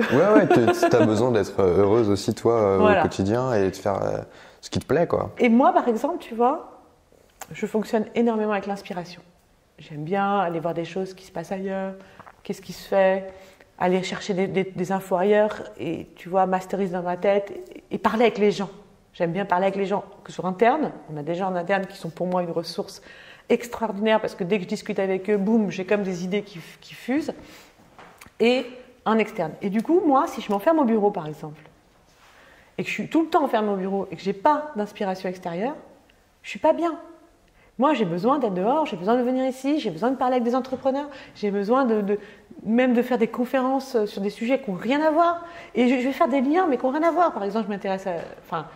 je ne sais pas si tu le sais, j'en parle pas beaucoup dans les podcasts et autres interviews, mais je suis en train de passer mon brevet de pilote d'avion. Okay. Voilà, donc ça, c'est un rêve que j'ai depuis hyper longtemps. Alors là, depuis un mois, je me suis mis un peu en retrait avec mes problématiques de déménagement personnel. Mais bon, c'est pas très grave, c'est l'hiver, il fait moins beau, donc voilà. Mais là, il faut absolument que je m'y remette. D'ailleurs, je reprends mes cours bientôt. Et c'est pour moi une source d'inspiration énorme. Parce que piloter un avion, mais c'est comme piloter une entreprise. Tu es tout seul aux commandes, tu as tous les gens qui comptent sur toi pour les faire atterrir, parce que bon, tu fais la moindre erreur de pilotage, tu es sûr de te cracher. Et les 95% des erreurs de pilotage, c'est des erreurs humaines, du pilote. C'est hyper compliqué parce que tu es obligé d'être hyper focus sur ta destination, hyper focus sur tes actions. Mais d'un autre côté, tu as des gens qui parlent à côté de toi. Et donc, tu dois les entendre tout en restant concentré sur ce que tu fais. Tu dois entendre ce qu'ils disent, leurs avis, leurs opinions. Vous êtes sûr que c'est le bon chemin, on ne se trompe pas, machin. Oh là là, la fenêtre est ouverte, machin bidule. Donc, mais tu ne dois pas te déconcentrer en disant « oui, j'ai fermé la fenêtre » et boum, l'avion s'écrase, tu vois. Il faut rester hyper focus sur ce que tu fais. Et ça, mon instructeur de vol, je te jure, c'est une machine à punchline. Il m'en sort toutes les 5 minutes. Et des fois, je suis en vol comme ça avec lui, je me dis « ah, mais purée, mais c'est tellement une analogie de la vie, quoi. C'est tellement puissant ce que je suis en train de vivre à ce moment-là. » C'est exactement ce qui se passe. Quand il me dit « tu vois, Kaïs, piloter un avion, tu les vois en bas, là, dans la voiture. Ils sont sur les lignes. Ils se suivent les uns les autres. Ils ne peuvent pas sortir. La ligne, elle est continue. Ils ne peuvent pas dériver. Ils sont obligés de se suivre, aller tous à la même vitesse, etc. Toi, tu es libre. Tu vas où tu veux. Tu fais ce que tu veux. Mais tu n'as pas le même niveau de responsabilité parce que tu fais la moindre erreur. Tu regardes dans les SMS, tu fais la moindre erreur. Tu te laisses distraire, tu t'écrases. Et tu écrases tous tes passagers. Mais quand tu sais faire, c'est un kiff. Mais c'est puissant. Et je l'ai fait au bon moment de ma vie parce que moi, j'ai toujours été passionnée d'aviation. Tu vois, je suis un vrai enfant. C'est-à-dire que s'il y a 10 avions qui décollent devant moi, les 10, je vais les regarder pareil comme ça. Et je ne vais plus te parler. J'ai fait une fois un séjour dans une maison qui avait un aéroport juste devant moi. C'est simple, je suis passée tout le week-end à regarder les avions décoller à l'atterrir. C'est quand même toujours la même chose. C'est génial. Mais ça me fascine. Je suis fascinée par l'aviation. Je ignore pourquoi. Tout me fascine dans l'aviation. Donc je m'intéresse beaucoup au sujet. Et puis je me suis interdit ça, sans doute aussi pour des raisons financières, longtemps, mais aussi parce que j'étais myope et je ne sais pas pourquoi. J'avais l'impression que c'était pas compatible. Alors que bon. Et je me suis fait opérer de la myopie il y a 2 ans, un peu tardivement au final, parce que j'aurais dû le faire avant. Et je sais pas, ça m'a libérée, je me suis dit, il faut absolument que je le fasse. Et comme la vie t'envoie toujours... Puis bon, il y a quand même une super barrière à l'entrée, quoi. Tu te pointes pas dans un aérodrome, bonjour, je voudrais être pilote, comment ça marche, tu vois. Tu fais comment en vrai? Et ben voilà, la vie elle t'envoie, tu sais pas pourquoi. Un jour j'étais dans une salle de sport et tu sais c'était au moment où il y avait toutes ces manifestations de gilets jaunes et on s'est retrouvés bloqués dans la salle de sport, tu sais c'est à Madeleine, on s'est retrouvés bloqués dans la salle de sport. Donc bon bah je bois un café, j'attends et tout et il y a un gars à côté de moi qui passe un coup de fil et j'entends qu'il parle de ça. Donc d'habitude j'écoute pas trop les conversations mais là vu qu'il parle d'aviation, mon oreille se tend et quand il raccroche j'entame la conversation et donc du coup le mec passionné aussi, on se met à discuter. Et il me dit, écoute, à l'occasion, je t'emmènerai. Et tu sais, quand tu as ton brevet de pilote, tu es obligé de faire 50 heures de vol par an. Et au final, je pense que tu trouves plus tellement de copains pour venir voler avec toi. Au bout d'un moment, tu vois, une fois que ta femme, elle y est allée 50 fois, tes potes, machin, bon, Donc du coup, de temps en temps, quand il va voler, qu'il a besoin d'aller voler, il m'appelle. Et ce jour-là, en fait, il devait aller voler avec son beau-père qui n'a pas pu y aller. Et il me dit, est-ce que tu veux venir? Et donc, 1 heure après, tu vois, on s'était quittés. 1 heure après, il m'envoie un SMS. Il me dit, écoute, finalement, je suis tout seul. Est-ce que tu veux venir? J'y suis allée, évidemment, tout de suite. Une gamine qui annule tous ses rendez-vous. Et il m'a dit, je vais te présenter les gens. Et donc, il m'a présenté l'instructeur, etc., etc. Et là, je me suis dit, OK, les planètes s'alignent. Et ça arrive au moment où je dois piloter Bold. Tu vois? Et donc, pour moi, comme il n'y a pas de hasard, parce que ça, c'est quand même ma grande spécialité. C'est-à-dire, je fais des liens avec tout. Tout est lié dans ma tête. Donc s'il se passe quelque chose, je fais un lien avec autre chose. Et donc le pilotage, c'est devenu une évidence. Et là, j'ai commencé à m'intéresser à des trucs fascinants. Bon, j'ai regretté d'avoir boycotté les cours de physique au lycée, tu vois, parce que je prends cher là, tu vois. Parce que c'est quand même de la météo. Enfin, je veux dire, passer son brevet de pilote, c'est pas passer son permis de moto. Hein. Tu fais de la météo, tu fais de la physique, c'est technique quand même. Et donc... Par exemple, tu te rends compte qu'un avion, quand il décolle, la physique, les éléments physiques veulent qu'il y a une traînée qui se crée d'air derrière et qui le ralentit.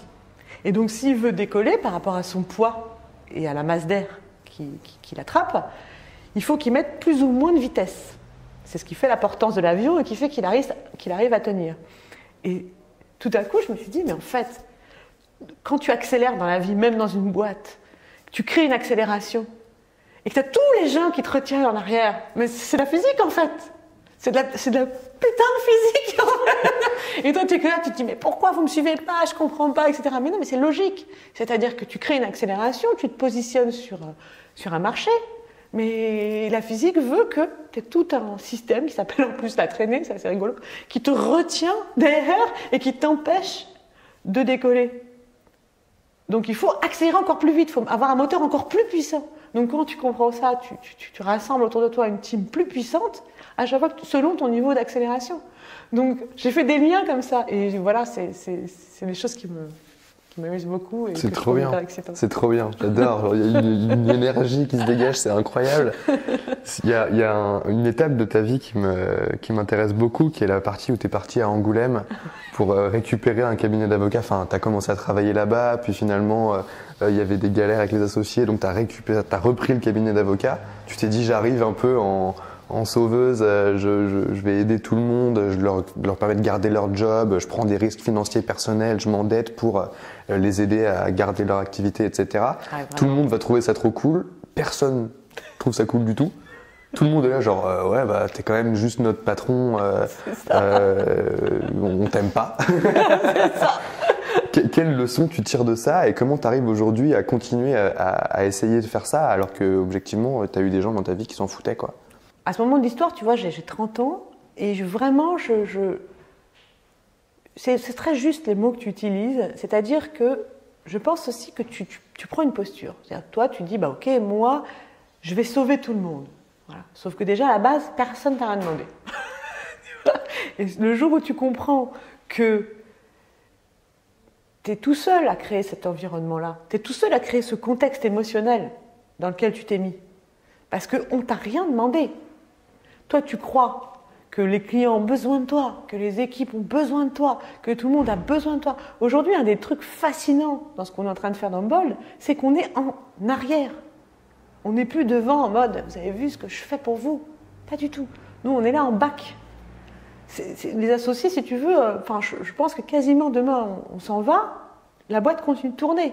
Enfin, peut-être qu'elle est encore un tout petit peu petite, elle a encore besoin de ses tuteurs et ses fondateurs, j'exagère un peu, tu vois. Mais à un moment donné, ça va arriver. Je veux dire, c'est ça qu'on essaie de faire, c'est arrêter, si tu veux, de justement se positionner aussi soi dans une situation où on croit qu'on est indispensable, et en fait, on se met de la souffrance émotionnelle, parce que les gens te regardent en disant « non mais sérieux quoi ?» Non. Toi, t'es mon boss. Et quand je suis arrivée à Angoulême, bon, je suis arrivée dans un contexte où j'étais associée d'un gros cabinet, j'ai repris cette clientèle. C'était une super expérience pour moi, voilà, comme je te disais, d'apprendre à fidéliser une clientèle que je ne connaissais pas, que je n'avais pas créée de moi-même, qui n'était pas venue me voir parce que j'étais Clarisse Bérébi, etc. Donc c'était déjà intéressant. Donc toute cette entreprise de séduction, de montrer tes compétences, etc. J'ai appris beaucoup sur moi et sur mes compétences techniques, juridiques, commerciales, enfin tu vois, sur tous les skills qu'on a besoin de développer. Mais quand, en 2008, on se lâche avec mon associé et que je reprends le cabinet, une des raisons pour lesquelles je le fais, c'est ce que je t'exprimais tout à l'heure, c'est le côté TGV. C'est-à-dire que j'étais partie. J'étais sur les rails, mon TGV il était à fond, et le mec me dit « je te lâche » à ce moment-là. Moi, je n'ai pas du tout l'intention de freiner. Je ne sais même pas où est le frein. Je suis à fond. Donc, ouais, ok, je fais des emprunts. Enfin, tu vois, vraiment, tu sais, en mode... T'as pris la décision, tu t'arrêtes plus. Ah, je m'arrête plus. J'étais à un moment du projet où je me voyais pas du tout dire hop. Il se passe un truc important. On ralentit, on se met à 20 km/h, tranquille, on se pose, on réfléchit. Est-ce que c'est bon pour toi? Est-ce que c'est bon pour eux? Est-ce que c'est ce qu'on te demande? Pose-toi, parle-leur. Tu vois, j'aurais anticipé. Non, moi, TGV à fond les manettes. J'allais à ma destination, laquelle, Dieu seul sait, mais j'y allais, et le mec me lâche. Mais il n'y avait rien de méchant, hein. Il était dans une situation où il n'avait pas le choix, mais moi je le vis comme ça. Il me dit, moi, le mec me lâche. La banque, les crédits, les machins, tu vois, je suis dans mon truc, quoi. Je suis, allez, personne n'est au courant de ce que je fais. Et hop. Et je veux, en fait, à ce moment-là, que les gens, en fait, s'imprègnent de ce qui se passe sans être informés profondément, sans prendre le temps de faire le travail avec eux, de dire ok, on s'assoit autour d'une table, on fait quoi? Vous faites quoi? Moi je fais quoi? C'est quoi nos tâches? C'est quoi la next step? Qu'est-ce qu'on fait là maintenant? On fait quoi? On y va, on n'y va pas? Vous me suivez pas? Pour qui? Pourquoi? C'est quoi les risques? C'est quoi les dangers? J'ai pas du tout fait ça. Les dangers. Je savais pas du tout que le jour où j'allais me retrouver seule, à 30 ans, patronne d'un cabinet à Angoulême, sans mon associé gros cabinet qui me protège, j'allais me faire torpiller comme je me suis fait torpiller par les confrères et autres experts comptables et autres concurrents de la région. J'étais pas préparée. Mais je l'avais même pas anticipé, si tu veux. Mais est-ce que tu avais un moyen de savoir? Attends, je veux dire, c'est pas hyper pro, tu vois. Tu es entrepreneur, tu vas reprendre une boîte avec des salariés, tu te poses, tu regardes le marché, tu regardes les trucs. Un moyen de savoir, le seul moyen de savoir, c'est de s'arrêter et d'interroger les gens autour de toi. Ouais, mais tu vois, il y a deux extrêmes qui sont ce que tu fais toi, du coup, c'est-à-dire je trace, je fais des trucs, peu importe.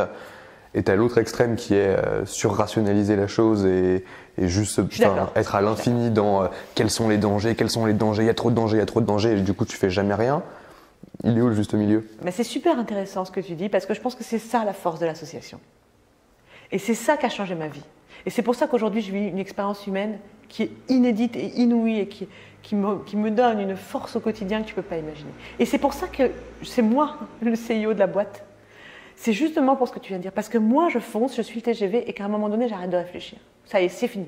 On est sur les rails. Maintenant, vous ne me parlez plus. On avance. Et sauf s'il y a un truc hyper grave, je ne m'arrête pas. Et ça, ils aiment ça. Parce qu'à un moment donné, je pousse, j'avance, tu vois, le TGV. Mais les autres, quand même, vont avoir cette capacité-là de dire, attends, ok, on fonce, Clarisse, mais là, ça, il faut qu'on anticipe. Donc, il y a un danger. On ne va pas t'arrêter, on te connaît. On n'a pas l'intention de le faire. mais qu'est-ce qu'on met en place pour qu'il ne nous fasse pas mal? Et ça change tout. Et ça, aujourd'hui, c'est précieux pour moi, parce que j'ai ces gens autour de moi qui sont des gens brillantissimes. Ils ne sont pas comme moi, c'est pour ça qu'ils m'ont choisi. Je ne suis pas comme eux, c'est pour ça que je les ai choisis. Ils apprécient ça chez moi, cette façon de dire à un moment donné, ça suffit, parce qu'on joue à se faire peur. Et on n'avancera jamais, et le monde est dangereux, donc à un moment donné, on fonce. Mais d'un autre côté, comme ils m'anticipent les dangers en permanence, en me disant ok, on va foncer, mais bon, quand même, on va pousser là, en com, on va faire ça, machin, tu vois. Et du coup, les dangers sont toujours là, mais ils sont encadrés. Et ils sont organisés. Et toi, tu peux réfléchir à des solutions aussi et en moi, même temps. Je peux continuer à aller encore plus loin, à foncer. Et ils aiment ça, c'est qu'à un moment donné, on s'assoit, c'est cette réunion BIM, tu vois, qu'on fait, et qui est une valeur incroyable, où on va passer en revue les objectifs, les visions, les missions, parfois même avec 2-3 coups d'avance par rapport au side project qu'on a vraiment en cours. Et là, où tu vas voir émerger des... Oui, mais attention, si on fait ça, il y a ça. Tu vois, Serge, il va faire ça, Thomas, il va faire ça, chacun va avoir cette façon de m'avancer les choses, où moi, du coup, je sais qu'on va y aller quand même, parce que je le sens, et puis que moi, si tu veux, dans ma façon de fonctionner, c'est bien le problème, d'ailleurs, c'est pour ça qu'il faut que je fasse attention à là où je mets mon énergie.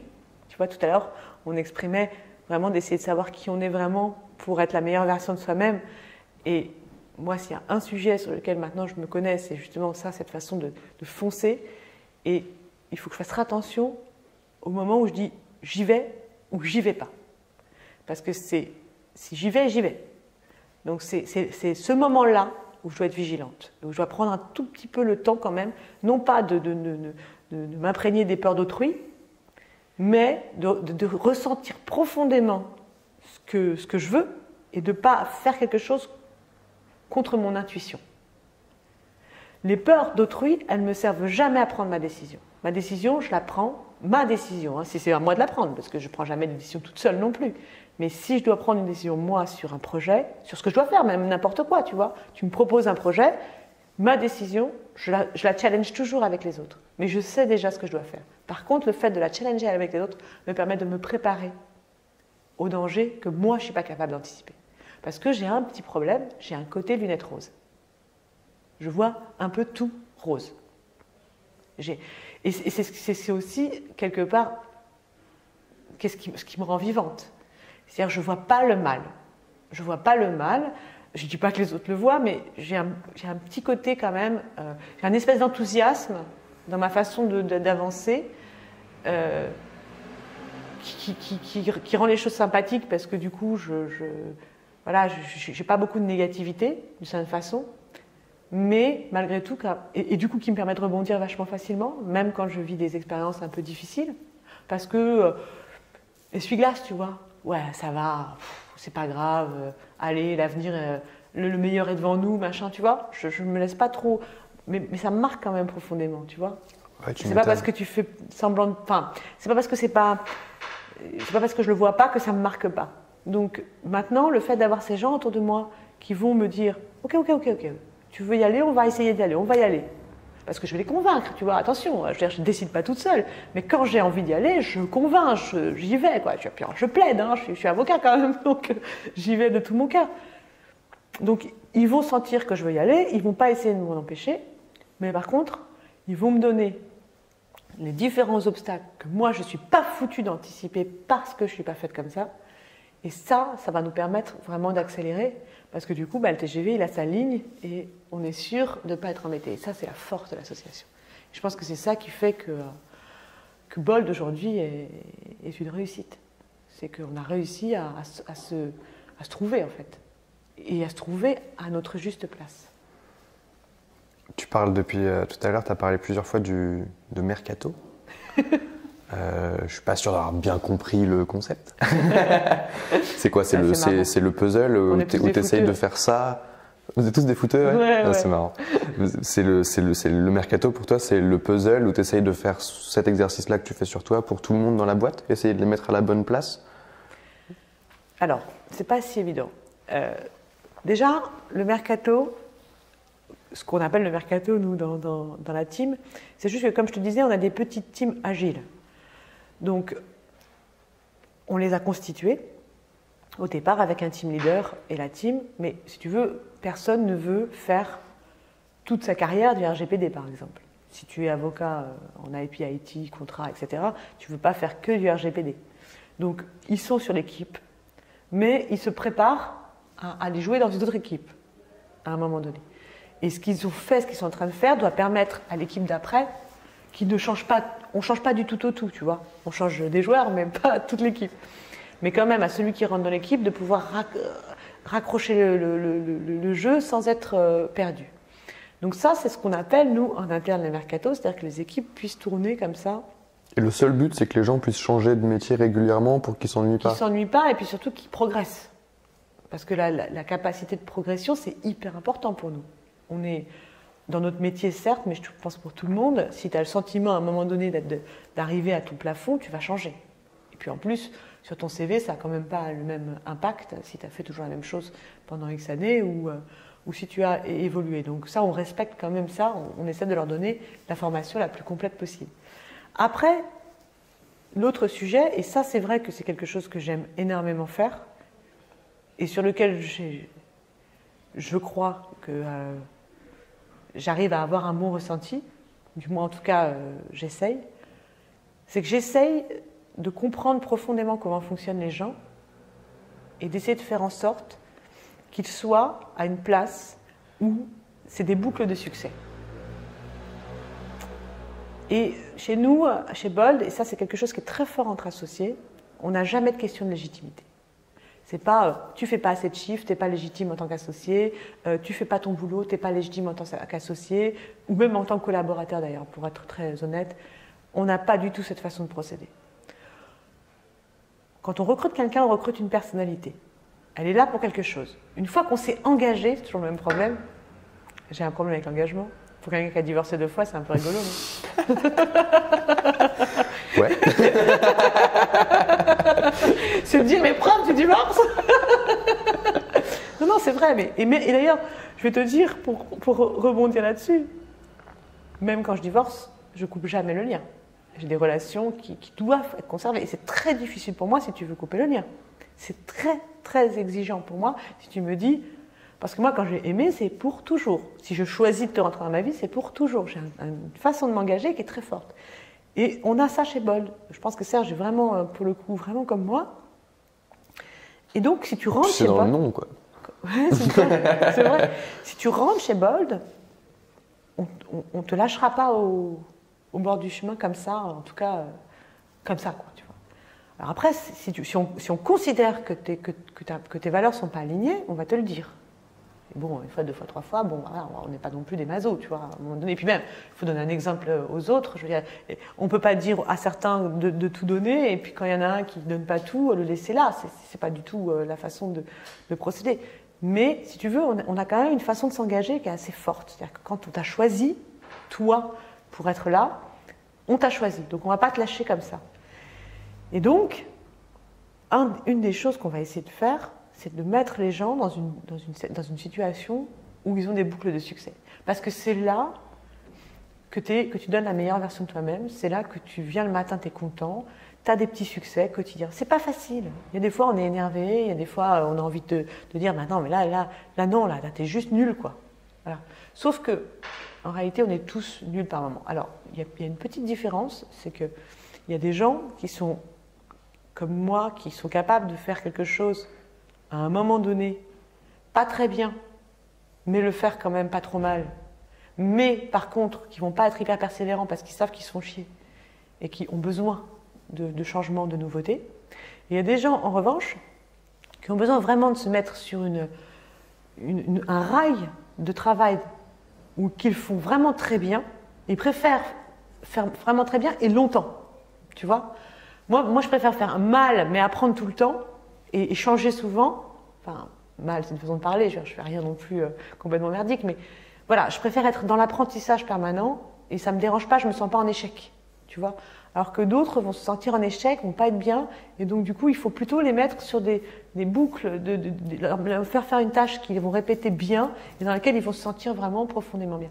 Et donc essayer de trouver un peu, tu vois, le super pouvoir de chacun et dire bah, en quoi tu es bon, en quoi tu fais la différence. Et du coup, bah, tu la feras chez Bold. Et du coup, c'est bon pour toi, parce que demain, tu vas pouvoir te revendre en disant, voilà, là, je sais que je viens chez vous et je vais faire la diff, plutôt que d'essayer de faire un truc pour lequel tu n'es vraiment pas fait et te faire virer, et tu vois ce que je veux dire. Tout est... Voilà, c'est vraiment essayer d'être dans un cercle vertueux. Et ouais, ça, je considère que c'est mon boulot.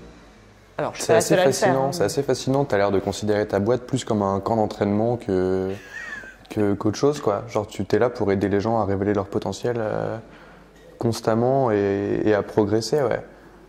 Alors que, d'aucuns pourraient dire que si tu formes les gens et qu'ils se barrent après, c'est une perte de temps, tu vois.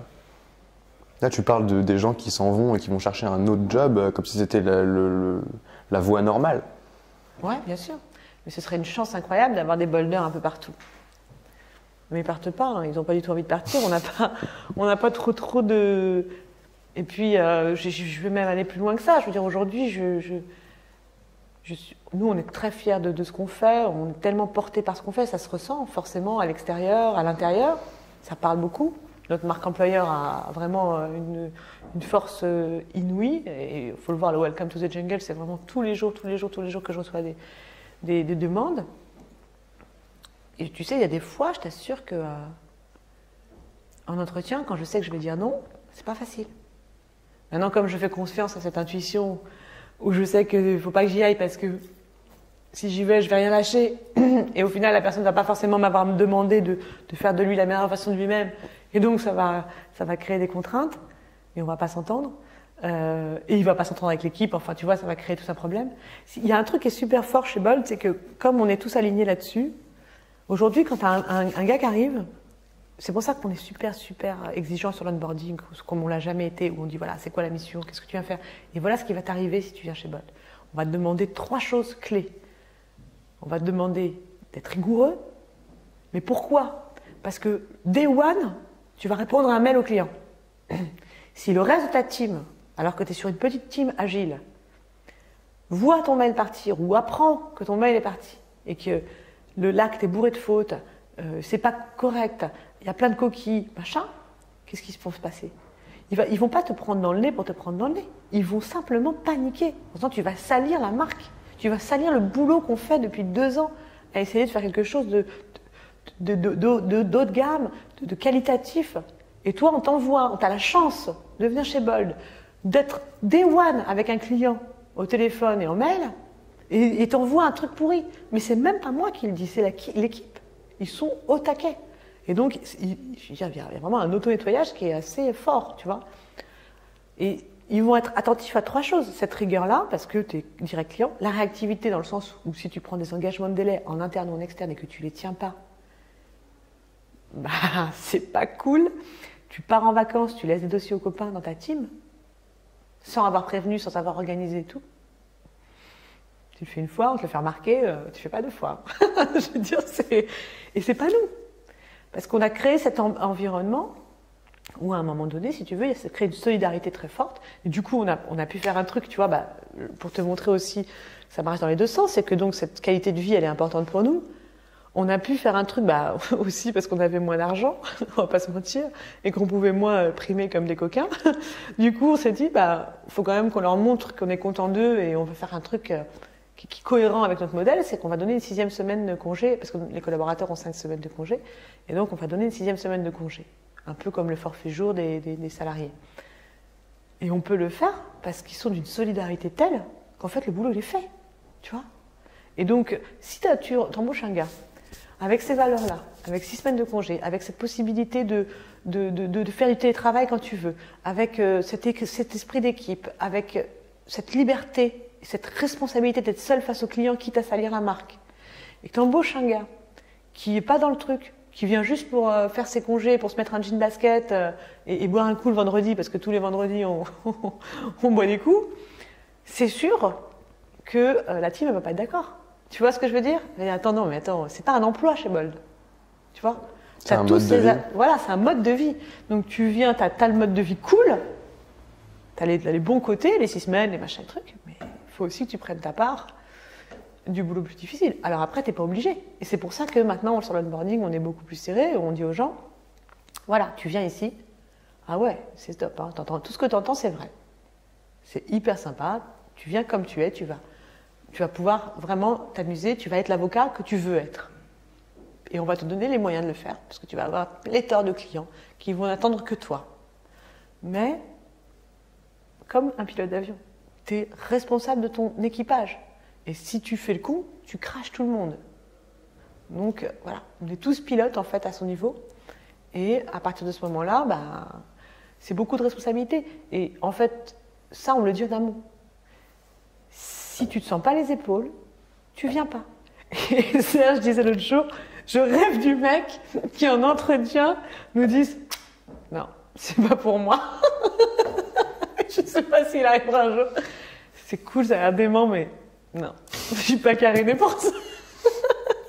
C'est vraiment, ouais, tu rentres dans un bateau, sois conscient qu'on est là pour changer les choses et faire différemment de tout ce que tu as pu voir ailleurs. Si tu veux venir, viens, sinon... sinon, oublie quoi. Sinon, oublie. Et tu vois, ce que tu dis sur le bateau, c'est une analogie que j'ai prise il y a très longtemps. Parce que moi, j'ai quelques personnes dans la boîte qui sont des amis avant d'être collaborateurs. Et c'est pas forcément évident de passer du statut de pote au statut où tu es la boss, quoi. Et c'est une analogie que j'ai prise il y a quelques années, quand ils sont venus. Je leur ai dit, moi, je suis la boss de personne. Et je ne veux pas être la boss de qui que ce soit. Alors bien sûr, je ne vais pas... Attention, hein, ça fait longtemps que j'ai arrêté de vouloir autre chose que ce que les gens attendent de moi. Dans le sens où, pour eux, je suis la boss, je suis la méchante, pas de problème. J'endosse le costume qu'on veut me faire endosser. Si on veut que je sois la boss, je suis la boss. Si tu veux que je fasse de l'autorité avec toi, je vais faire de l'autorité avec toi, il n'y a pas de problème. Je fais ce que tu me demandes. Avant, si tu veux, j'avais plus ce truc de dire « ouais, mais ils vont pas m'aimer, machin, non, ça c'est fini. » Maintenant, c'est terminé. Tu veux de l'autorité, tu as besoin d'autorité, pas de problème, je te donne de l'autorité. Mais ce n'est pas ma nature profonde. Et si tu veux la vraie façon dont je vois les choses, c'est je suis OK. Au jour où nous sommes, ils ont décidé de me mettre capitaine d'un équipage. Je suis le capitaine, un équipage de pirates. Hein. Toujours mieux, toujours mieux. Okay, ouais. Je suis le capitaine, ça veut dire que c'est moi qui ai la longue vue, c'est moi qui dis où va le bateau, machin. C'est ce qu'on m'a demandé, ils me l'ont demandé, j'ai pris le rôle. Et dans cet état d'esprit-là, je considère que mon job, pour revenir à ta question de tout à l'heure, c'est de partir du port et d'aller à un point B. Qu'on a décidé ensemble, je connais ce point B. Je sais c'est quoi. Et c'est là que je dois les emmener. Et éviter les icebergs, les machins, les trucs. Ça, c'est mon boulot. Il faut que j'y arrive. Attention, je ne suis pas toute seule sur le bateau, je ne prends pas mes décisions toute seule, il y a d'autres personnes, mais c'est mon boulot. Je dois être en haut et dire on est dans la bonne direction, on est dans la bonne direction, on est dans la bonne direction. Ok, mais tout le reste, l'équipage, ce n'est pas mes subalternes. Je ne suis pas leur patron. On a besoin de tout le monde sur le pont pour faire le boulot et je suis juste le capitaine. Et demain, c'est sûr et certain, je ne serai plus le capitaine et je ne me retournerai pas. Je ne serai pas là en mode c'est ma boîte, c'est mon bébé. Pas du tout. Je n'ai pas du tout ce mindset. Je fais mon job parce que c'est ce qu'on m'a demandé de faire. Le jour où il faudra laisser ma place, je le saurai. Je la laisserai sans aucun regret, sans aucun remords et je passerai à autre chose. Et ça risque d'ailleurs d'être très surprenant pour les gens avec qui j'ai bossé parce que j'ai pas cette nostalgie-là. Je l'ai fait dans mes fonctions politiques assez facilement. Évidemment, ça ne sera peut-être pas la même durée. Mais peu importe, je sais que je suis comme ça. Parce que moi, je suis devant. Voilà. Donc là, on m'a demandé, c'est mon travail. Et puis alors, le TGV, il est parti. Je suis dans mon truc. Et ça prendra le temps que ça prendra, mais j'y arriverai. Et les autres, ils sont à côté de moi. Ils sont là pour m'aider à faire mon job. Et j'ai autant besoin d'eux qu'ils ont besoin de moi. Et c'est ça qui est cool. Magnifique. J'aimerais déjà te remercier pour tout ça, parce que c'est très inspirant. Merci. Et j'aimerais beaucoup t'inviter à ce qu'on parle plus en profondeur de ce que vous avez mis en place en vrai D'accord. Parce que tu parlais tout à l'heure qu'on parlerait du produit plus tard. Ah et là là, c'est horrible, tu me laisses pas l'occasion d'en parler. On n'a plus le temps, mais je veux bien te laisser l'occasion d'en parler à une autre occasion où on fera une vidéo plus pratique. Donc soit on fait ça en workshop, soit d'autres choses. Ça peut rentrer dans Anyone Can Scale justement. Ah carrément. Donc si à l'occasion ça te chauffe de faire ça, moi je serais ravi de t'avoir en invité. Et un tout grand merci pour tout ça. Ça fait vraiment beaucoup de bien. Merci à toi Valentin.